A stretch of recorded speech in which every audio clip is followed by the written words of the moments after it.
আজকের মিষ্টির প্যাকেট নিয়ে চান্দাবাজ আব্বাসের গাড়ি যাব মিষ্টি খাওয়াতে।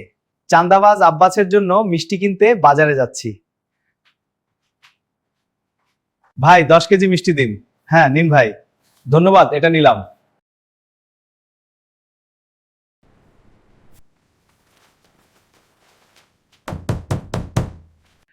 কেমন আছেন চান্দাবাজ আব্বাস?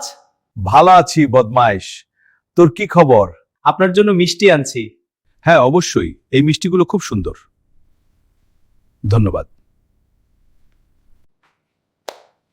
আজকে তোরে পাইছি, একবারে মাইরা ভূত কইরা দিব, বুঝামু আমি কি জিনিস। আমাকে মেরে ফেলার কথা ভুলেও ভাববেন না। বাইরে আমি সাংবাদিক রেখে আসছি এবং সব বলে আসছি। কচ কি এতক্ষণে? দেখলি কিভাবে তোরে হারায় দিলাম? আপনার তো বয়স কম হলো না? এবার চাঁদাবাজি, সন্ত্রাসী, ভণ্ডামি এসব বাদ দিয়ে ভালো হয়ে যান। আমাকে তো নির্বাচনে কারচুপি করে হারিয়ে দিলেন, তবে আপনি যদি এই ঢাকা শহরে সন্ত্রাসী, চাঁদাবাজি করেন, আপনাকে ধ্বংস করার জন্য আমি একাই যথেষ্ট। তুই বেশি সিয়ানা হইছস, আমারে চেনস না।